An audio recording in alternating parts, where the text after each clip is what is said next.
Bom dia, Conrado, bom dia, Carlos, meus queridos amigos. Olá, tudo bem, Conrado? Tudo bem, Silvia? É uma satisfação estar aqui para mais um programa. Olá, Silvia. Olá, Carlos. Alegria estar de novo.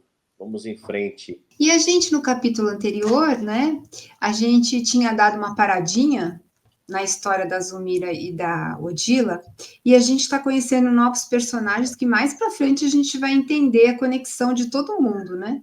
Porque agora nós estamos na casa de Antonina, que é aquela senhora jovem que tem 4 filhos, um deles falecido recentemente, que foi abandonada pelo marido, e eles estão realizando ali o culto do Evangelho no lar.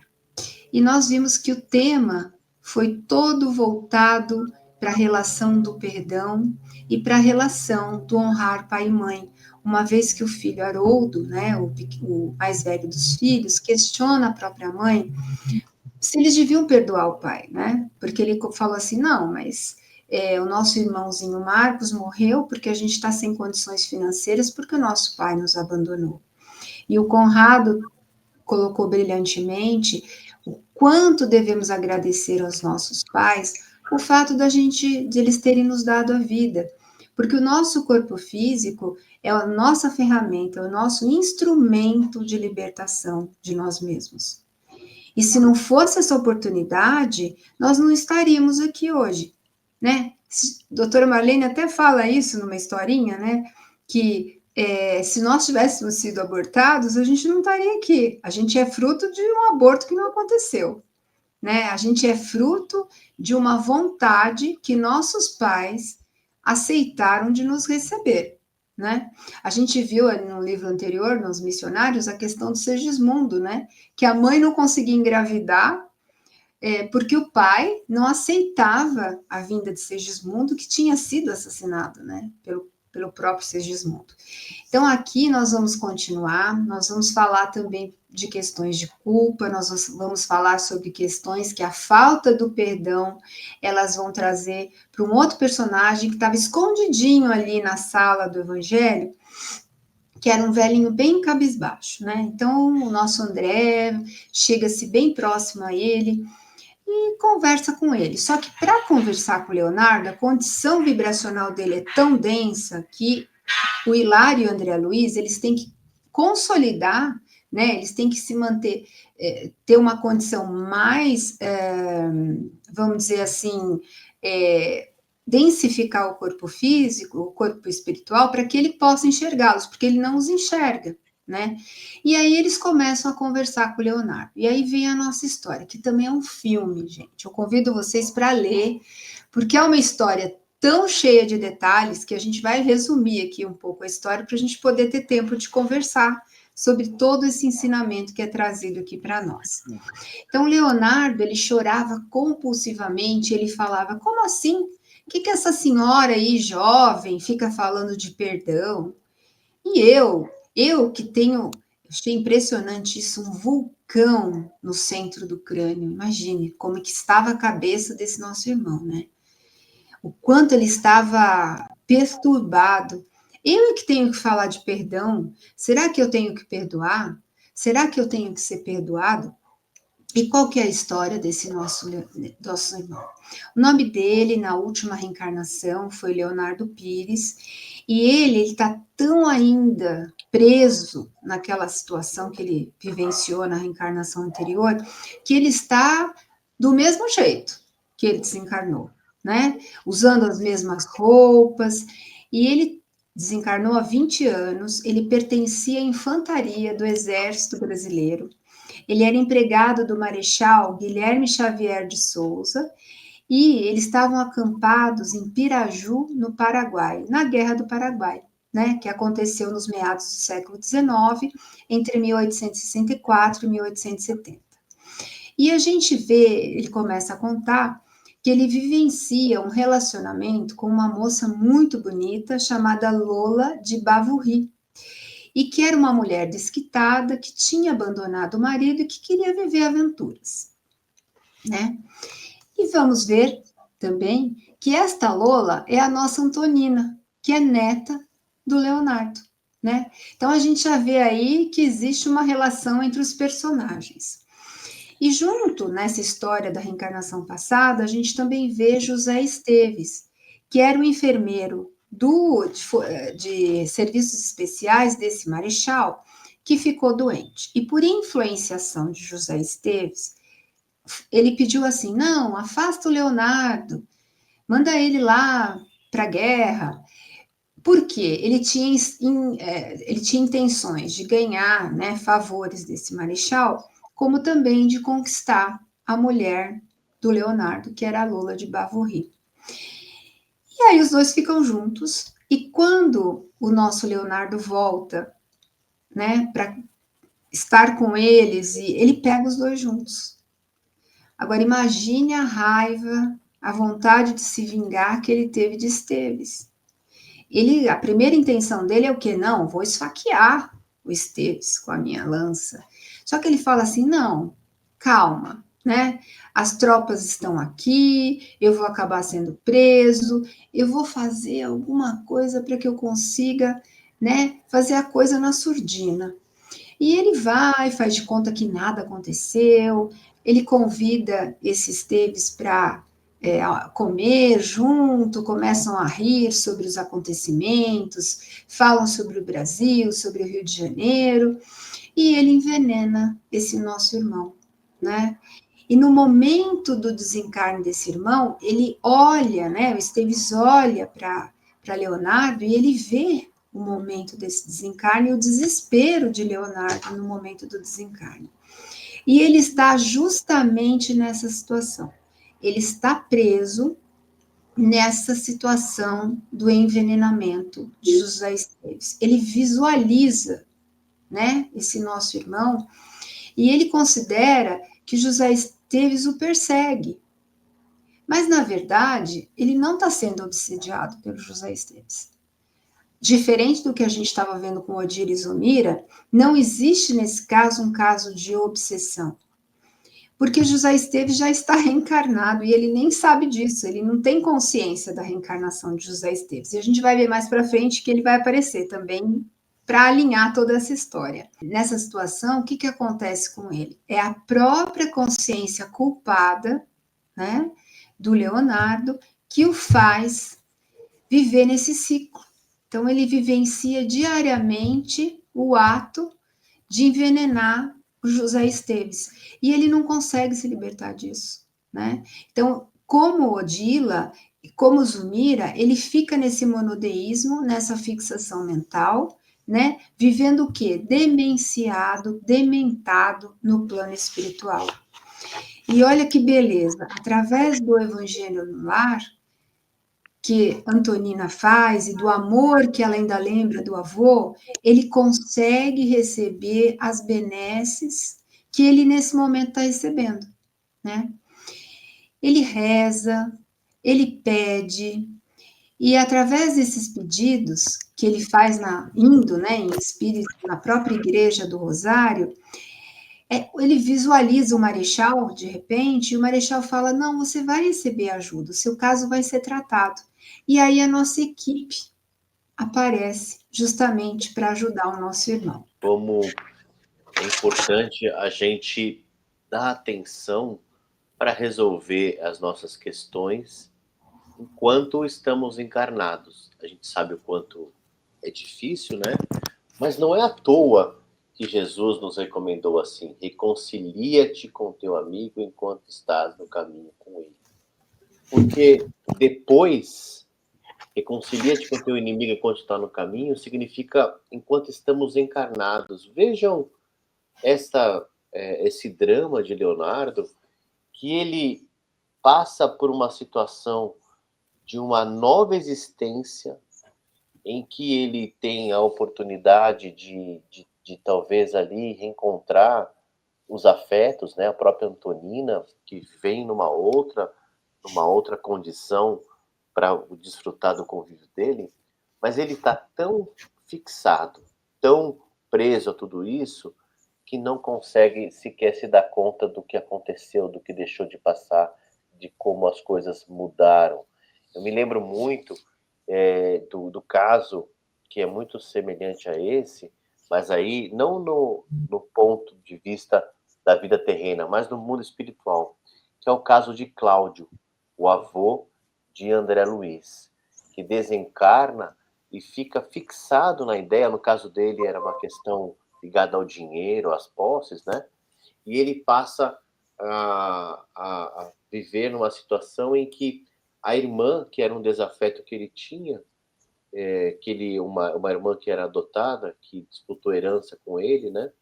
Ela já tinha nascido, renascido, e aí promove-se o encontro espiritual, e ele fala, puxa, mas agora, mano, jovem, né?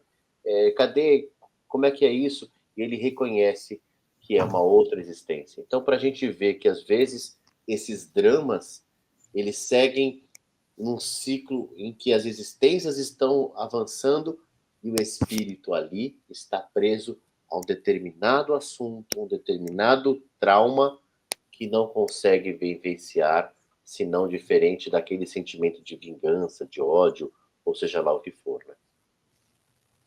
E antes que o nosso... Só um pouquinho, Carlos, antes que você comente, acho que a gente podia pôr o áudio da doutora, e aí a gente vai ouvir você falar, fica mais... né? A gente vai avançando aí no nosso tema. Então, acho que algum merecimento esse moço deve ter, esse senhor, né? Porque ele poderia ter encaminhado para o ovoide. Porque chega um momento em que essa fixação mental é tão grande que a pessoa perde o próprio perispírito. Ele não sabe mais quem é ele. Ele perde o perispírito. Vamos ver aí na sequência. Ou perde não é? Esse perispírito passa a ser uma mebona, uma meba. Essa questão que a doutora retoma, né, do ovoide, não é? Segundo ela, durante o estudo do Libertação, a gente já ouviu um áudio parecido, né? Quando a pessoa tem um sentimento muito arraigado de uma única ideia, e se essa ideia é uma ideia de vingança, é uma ideia de ódio, há um risco grande dessa pessoa degradar o perispírito até uma forma de um crânio, uma forma de um ovo, né? É um estado, assim, muito difícil, mas, enfim, pode acontecer. E também, gente, fica claro aqui que a gente nem precisa de obsessor para poder passar perrengue. Muitas vezes a gente mesmo é obsessor da gente mesmo. Me lembrei de um outro caso do Libertação, daquele autor que escrevia para adolescentes, e aí, quando desencarnado, ele se via atacado pelos personagens que ele criou nas histórias dele, né? E ninguém via, só ele via. Os personagens estavam na cabeça dele. E ele estava sendo obsedado pelos próprios personagens que ele criou quando escrevia histórias para adolescentes, né? Então, a gente precisa estar muito atento com isso e parar de colocar a culpa nos outros, porque para ser obsedado não precisa nem de obsessor, pode ser a gente mesmo que faz esse papel. E eu vou trazer aqui para a gente, que eu achei bem interessante, né, a nossa Joana de Ângeles, que ela fala sobre a psicologia da culpa, para a gente entender um pouquinho esse mecanismo pelo qual o Leonardo vive. A culpa é resultado da raiva que alguém sente contra si mesmo, voltada para dentro em forma de a sensação de algo que foi feito erradamente. A culpa sempre esculpe no inconsciente uma necessidade de punição, através do cujo mecanismo o ego se liberta do delito, ou seja, se eu me auto-punir, eu vou me libertar, e muito pelo contrário, né? Você vai ficar vivenciando aquilo e vai lesar o seu perispírito e vai lesar o seu corpo físico. E no desencarne, como o Conrado falou, ele não conseguiu, porque existe a responsabilidade da culpa, né? Ou seja, eu me responsabilizo pelo que eu fiz, e a outra eu me puni por isso e ficar vivendo aquilo, né? Quando isto ocorre, o indivíduo experimenta uma insopitável angústia, e ele procura esse recurso da autopunição como um mecanismo libertador, para a consciência responsável pelo delito que ninguém conhece, que é o caso do Leonardo, né? Ele conseguiu esconder, né? As próprias tropas, as autoridades falaram, é melhor que ninguém saiba. Então, ninguém soube do delito dele. né? Ele até argumenta em algum momento, teria sido melhor, né, que eu confessasse o meu crime, eu fosse preso e eu me responsabilizasse por isso? Talvez sim, né? Ele talvez desencarnasse de uma maneira melhor, né? E dessa forma, a consciência de culpa torna-se lúcida ou não para emocional, porque muitas vezes a gente nem sabe, né, que a gente está se autoculpando. E aí vem a questão da psicoterapia nos levando a essas situações para que a gente possa reconhecer que a doença hoje gerada no corpo físico, ela pode ser proveniente tanto dessa culpa que se encontra a nível perispiritual inconsciente, né, na primeira casa mental ali, aquela culpa que vem de reencarnações passadas, né, ou mesmo de coisas que fizemos na vida atual, né. Então, ao invés do pecado ou culpa, a gente tem então esse conceito de responsabilidade, mediante a qual a colheita se deriva da semeadura, sem qualquer expressão de castradora e do discernimento nem fatalista do sofrimento, né? Então, não é necessário que se prolongue por um largo período esse fenômeno emocional, a fim de que não se transforme num masoquismo desnecessário e perturbador, gerando o quê? Autocompaixão, autopunição, que é a autoobsessão, que o Carlos falou, né? E quem de nós já não viveu isso? Alguns médios ostensivos têm eternamente a culpa daquilo que fizeram no passado. Então, o sofrimento de hoje é conhecido, e aí a gente se né, pune. Em vez da gente ir para frente e realizar o melhor de nós, a gente fica vivenciando isso nesse ciclo, né, Conrado? Sabe, Silvia, que algumas vezes eu penso assim que a autopunição é de uma prepotência da nossa parte muito grande, né? Porque a gente imagina que tem condições de dimensionar o delito que fizemos e depois temos condições de aplicar a Sentença. a sentença no lugar de Deus, no lugar da providência divina, né? Então vejam como é louco pensar dessa maneira, que a gente acha o seguinte: então eu fiz isso e agora, para que eu possa me redimir perante a vida, eu vou ter que passar por isso, eu vou ter que me privar de tal coisa, eu vou ter que sofrer. E tem até aquele termo que se fala muito na cultura popular, né? Vou ter que comer o pão que o diabo amassou, porque afinal é assim que eu vou me reconciliar com Deus. E a gente precisa, talvez, amadurecer essa figura de Deus dentro de nós, né? Não é esse Deus punitivo que nos castiga, que quer ver a gente comendo o pão que o diabo amassou, mas é um Deus que é um pai, que nos ama. Tem uma frase que eu lembro sempre do nosso querido amigo, o Marquinhos, né, o Marcos Ribeiro, que eu já ouvi ele falando, ele citando em algumas preces assim, e me toca muito. Ele diz assim: não há nada que a gente possa fazer na vida que possa fazer com que o amor de Jesus por nós mude. Porque esse é o verdadeiro amor. Se Jesus é assim, imagina Deus.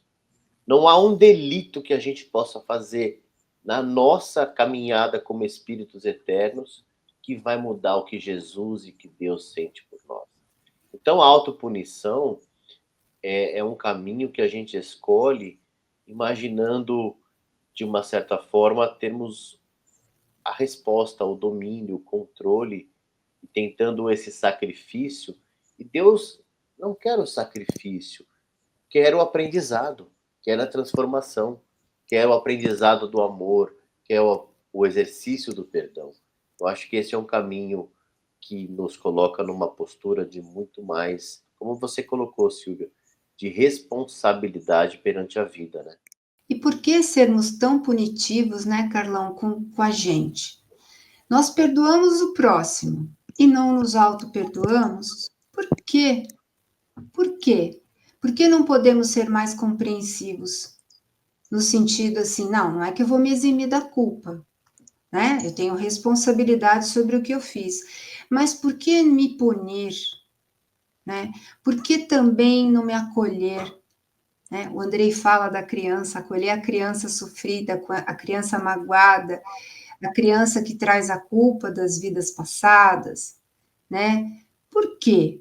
Por que eu não posso me perdoar, Carlão? Essa é uma herança que a gente recebeu de encarnações e de gerações anteriores, né? A gente tem aquele conceito que muitas vezes foi imposto pela Igreja Católica do Deus punitivo. Então, se você fez alguma coisa, você vai ter que pagar, não é?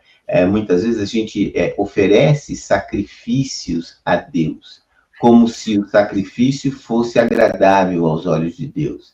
Então, eu preciso sofrer porque eu fiz aquilo, e é justo que eu sofra, não é? E não tem em nenhum momento o conceito desse que o Conrado citou, que o Marquinhos fala, não é? Do aprendizado. Então, quando a gente erra, a gente não tem que sofrer, a gente precisa aprender. Se a gente aprendeu, pronto, a gente não vai fazer de novo, né? Então, esse é o grande mote de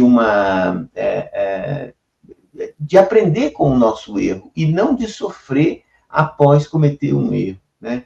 E aqui a gente não pode correr o risco de, por exemplo, imagina uma pessoa que assassinou alguém, né? Essa pessoa precisa aprender que não pode matar o coleguinha, né? Então, na nossa lei dos homens, essa pessoa é recolhida privada do contato com a sociedade, para que a sociedade não corra o risco de ser alvo novamente desse mal que essa pessoa cometeu, né? Mas essa pessoa, ela precisa, antes de tudo, ela precisa aprender que isso está errado, né? E é isso que muitas vezes a gente se coloca em situações, a espiritualidade nos coloca em situações, numa segunda encarnação, numa terceira encarnação, como forma da gente entender que isso é um mal, que isso está errado, né? Então, não é que a gente não deva prender o bandido. Sim, a gente precisa proteger a sociedade de um malfeitor. Isso é assim mesmo que tem que ser. Mas essa prisão não pode ser unicamente uma forma de proteger a sociedade. Ela precisa ter um caráter educativo. Ela precisa, de alguma forma, ensinar para esse infrator que essa infração está errada, né? É uma questão bastante complexa, gente. É coisa para Deus mesmo resolver, porque a gente não tem alcance para entender toda essa questão. Dentro do espiritismo, a gente carrega muito essa coisa do karma ainda, né? As antigas gerações reforçavam muito que a gente tem que pagar, não só, né, originárias na cultura católica, mas também dentro da doutrina espírita, porque vem o conceito da reencarnação, veio o conceito da culpa eterna que eu tenho que pagar por coisas que eu fiz. E eu não tenho absolvição, porque na Igreja Católica, pelo menos, se eu me arrepender, eu tenho perdão dos pecados. No Espiritismo, não existe perdão. Lógico que sim, né? Mas, para os jovens, para as pessoas mais que estão começando a conhecer a doutrina, talvez seja mais fácil estar numa religião onde o perdão existe, ainda encarnado, que é simplesmente pedir, ser perdoado e ir para o céu. Nós não.